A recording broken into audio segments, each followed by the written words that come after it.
بسم اللہ الرحمن الرحیم۔ ڈاکٹر فرحت ہاشمی کے لیکچر سننا۔ یہاں پر قرآن پاک کی تعلیم کا کوئی باقاعدہ ادارہ نہیں ہے۔ ڈاکٹر فرحت ہاشمی کی طالبات ہمیں واٹس ایپ گروپ پر قرآن پاک کی تعلیمات دیتی ہیں۔ کیا ڈاکٹر فرحت ہاشمی صاحبہ کے ترجمہ و تفسیر پر اعتماد کیا جا سکتا ہے یا نہیں؟ مسز عدیل اسپین سے۔ ڈاکٹر فرحت ہاشمی کے جب سے لیکچر شروع ہوئے ہیں الحمدللہ بہت ساری خواتین نے پردہ کیا ہے۔ میں ذاتی طور پہ جانتا ہوں بہت ساری خواتین قرآن سے دلچسپی پیدا ہوئی ہے اور آگے انہوں نے قرآن کی تعلیمات کو عام کیا ہے۔ یہ فائدے بہت ہیں، تو اس لیے سنیں آپ ضرور، انشاءاللہ اللہ نے چاہا تو فائدہ ہوگا۔ اب تک کوئی ہمیں ایسی تفسیر پر کوئی چیز نظر نہیں آئی جو شریعت کے خلاف ہو، لیکن یہ بات ضرور ہے کہ مسائل جو ہے نا فقہی مسائل وہ ریلائبل مفتی سے پوچھنے چاہیے۔ آج کل مسئلہ یہ ہے کہ جو آدمی واعظ و نصیحت کا کام شروع کرتا ہے یا درس قرآن کا، وہ لوگوں کو مسائل بھی بتانا شروع کر دیتا ہے، چاہے مرد ہو یا عورت ہو۔ یہ ایک چیز معاشرے میں پھیل گئی ہے، تو ہر چیز کے اہل ہوا کرتے ہیں۔ تو جب آپ کو کوئی فتویٰ چاہیے تو پھر اس میں آپ کسی ریلائبل دینی ادارے کے کسی مفتی سے جو پراپر جو فتوے کا کام کر رہے ہوں عرصہ دراز سے، تو ان سے پراپر فتویٰ لینا چاہیے۔ مسائل کے معاملے میں کسی بھی صرف مذہبی اسکالر ہونا کافی نہیں ہے، کوئی بھی ہو، فرحت ہاشمی کی بات نہیں کر رہا، کوئی بھی ہو، صرف اسکالر ہونا کافی نہیں ہے۔ وہ اکثر ہم نے دیکھا ہے لوگ اس میں غلطی کرتے ہیں۔ ایک مشہور اسکالر ہیں، درس قرآن دیتے تھے، وہ ایک صاحب مجھے ملے اور کہنے لگے قسطوں کا کاروبار کیسا ہے؟ میں نے کہا جائز ہے بالکل، ایک چیز کیش پہ مہنگی ہوتی ہے اور ادھار پہ کیش پہ سستی ہوتی ہے، ادھار پہ مہنگی ہوتی ہے۔ انہوں نے کسی اسکالر کا نام لیا کہ وہ تو بڑا اچھا درس قرآن دیتے ہیں، انہوں نے کہا یہ بالکل ناجائز ہے۔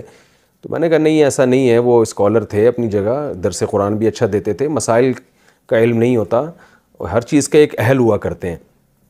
تو یہ جو قرآن مجید میں آتا ہے احل اللہ البیع وحرم الربا، کہ مشرکین نے کہا کہ انما البیع مثل الربا، جب سود حرام ہوا ہے نا تو مشرکین نے کہا یہ جو بیع ہے خرید و فروخت یہ بھی تو سود جیسی ہے۔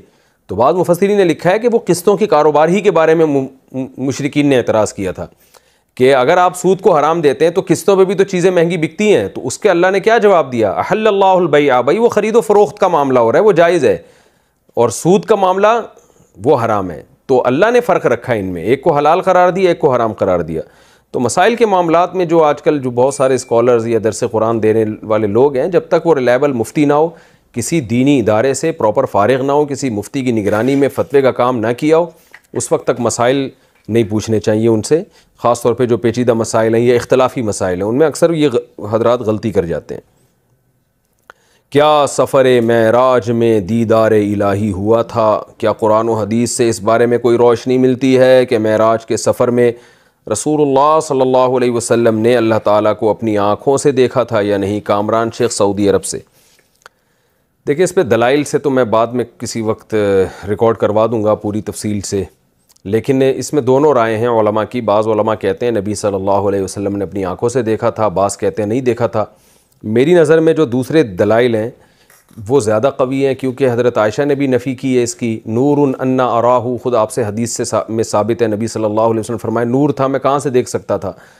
اور اس دنیا کی آنکھوں سے تو قرآن مجید میں بھی ہے لا تدرکہ الابصار وہو یدرک الابصار، کہ اس دنیا کی آنکھوں سے اس دنیا میں دیکھنا ممکن نہیں ہے۔ معراج پہ جب آپ صلی اللہ علیہ وسلم گئے وہ تو اسی عالم میں گئے، عالم خواب میں یا عالم ارواح میں تھوڑی گئے، وہ تو انہی آنکھوں کے ساتھ گئے۔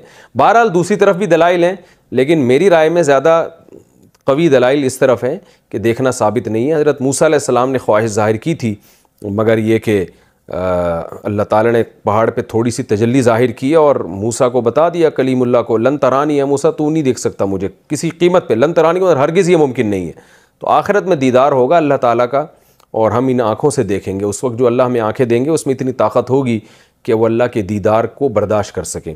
دنیا کی آنکھوں سے دیکھنا قرآن و سنت سے پتہ چلتا ہے کہ یہ ممکن نہیں ہے، لیکن بہرحال اگر کوئی دوسرا قول بھی اختیار کرتا ہے اس کی رائے میں وہ زیادہ قوی ہے، تو اس میں گورنمنٹ کی طرف سے کوئی پابندی نہیں ہے۔ ان چیزوں میں ہمیں لڑنا نہیں چاہیے۔ اور یہ بھی ہے کہ میں نے ایک دفعہ پہلے بھی اس پر بیان کیا تھا کہ میں نے جو دلائل دونوں طرف پڑھے ہیں تو میرا اپنا رجحان اسی طرف ہے کہ دیکھنا ثابت نہیں ہے۔ تو بعض لوگوں نے گستاخی کا فتویٰ لگا دیا میرے اوپر کہ ان کو تو پتہ نہیں معاذ اللہ نبی سے کیا، معاذ اللہ ان کو تو نبی سے محبت ہی نہیں ہے، یہ تو نبی کی فضیلت کے ہی قائل نہیں ہیں۔ او بھائی نبی کی فضیلت جو قرآن و سنت سے صحیح احادیث سے ثابت ہوگی، نبی نے بتایا ہوگا، ہم اس کے قائل ہوں گے نا۔ اگر میری رائے میں کوئی بالکل بے غبار اور واضح حدیث نہیں ہے اس بارے میں، دیدار کے بارے میں، تو اس میں توہین کی کہاں سے بات آ گئی؟ ہم نبی کی فضیلت کے قائل ہیں، سب سے بڑی فضیلت آپ کی، آپ اللہ کے پیغمبر ہیں، آپ اللہ کے رسول ہیں، آپ اللہ کے سفیر ہیں، اور ایسے سفیر کہ آپ صلی اللہ علیہ وسلم نے فرمایا لو کان موسیٰ حیا لما وسعہ الا اتباعی، آج موسیٰ بھی زندہ ہو جائیں تو مجھے فالو کیے بغیر نجات نہیں ہو سکتی ہے۔ کتنی بڑی فضیلت ہے۔ تو جو فضیلتیں ہمارے نبی کی ثابت ہیں وہ خود اتنی بڑی فضیلت ہیں کہ اس سے بعد اگر کوئی کسی ضعیف حدیث کی بیس پہ یا ایسی حدیث جو واضح نہیں ہے اس کی بیس پر اس روایت سے ثابت ہونے والے مضمون کا اگر کوئی انکار کر دیتا ہے تو اس سے پیغمبر کی توہین کا کوئی پہلو نہیں نکلتا۔ اس لیے ہمیں رسول اللہ صلی اللہ علیہ وسلم سے محبت ہے، آپ سرور کائنات ہیں، آپ سید الانبیاء ہیں، آپ تمام پیغمبروں میں سب سے افضل ہیں، اور سب سے بڑی بات بعد از خدا بزرگ توئی قصہ مختصر، اللہ کے بعد اس کائنات میں سب سے بڑا مقام اگر کسی کا ہے تو سید الانبیاء حضرت محمد صلی اللہ علیہ وسلم کا ہے۔ تو یہ فضیلت ہے۔ تو اگر کوئی ان بیسس پہ انکار کرتا ہے کہ بھئی دیکھنا ثابت نہیں ہے تو کم از کم اس پہ توہین کے فتوے نہ لگایا کریں۔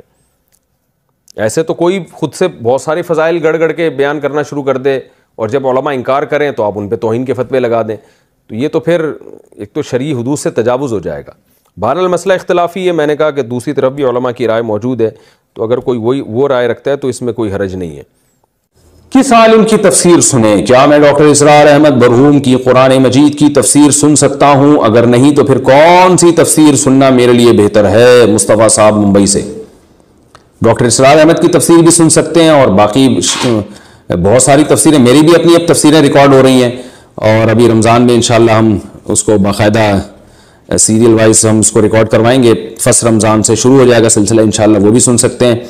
اور بہت سارے علماء کی تفسیریں، شیخ القرآن مولانا اسلم شیخ پوری شہید رحمۃ اللہ علیہ، ان کی بھی درسقرآن.com پہ ان کی بھی تفسیروں کے لیکچر موجود ہیں، تو سب ٹھیک ہیں، سب کے سن سکتے ہیں۔ البتہ مسائل جہاں بھی آئیں گے یاد رکھیں، تفسیر آپ کسی کی بھی سنیں، لیکن جب فقہی مسائل کا مسئلہ آئے گا تو پھر یہ مفتیوں سے، علماء سے پوچھنا ضروری ہے، باقاعدہ ایسے مفتی جو کسی مستند ادارے سے فارغ ہوں۔ لیٹ کر بیان سننا۔ سید ریحان علی انڈیا سے کہتے ہیں، میں رات کو سونے سے پہلے بیان سنتا ہوں۔ میں نے مسجد میں کئی بار امیر صاحب کو کہتے ہوئے سنا ہے کہ بیان سننے کا جو طریقہ ہے اس طریقے سے بیٹھیں۔ تو ہم جو موبائل میں بیان سنتے ہیں تو کیا وہ لیٹے ہوئے سن سکتے ہیں؟ یہ مسجد میں جب آپ بیان سنیں تو لیٹ کے تو نہ سنیں نا، بلکہ ٹیک بھی نہ لگائیں، تمیز سے مجمع میں آگے بیٹھیں، آگے پھر سنیں۔ لیکن اگر گھر میں بیان سن رہے ہیں تو لیٹ کے بھی سنا جا سکتا ہے موبائل میں، اس میں کوئی حرج نہیں ہے۔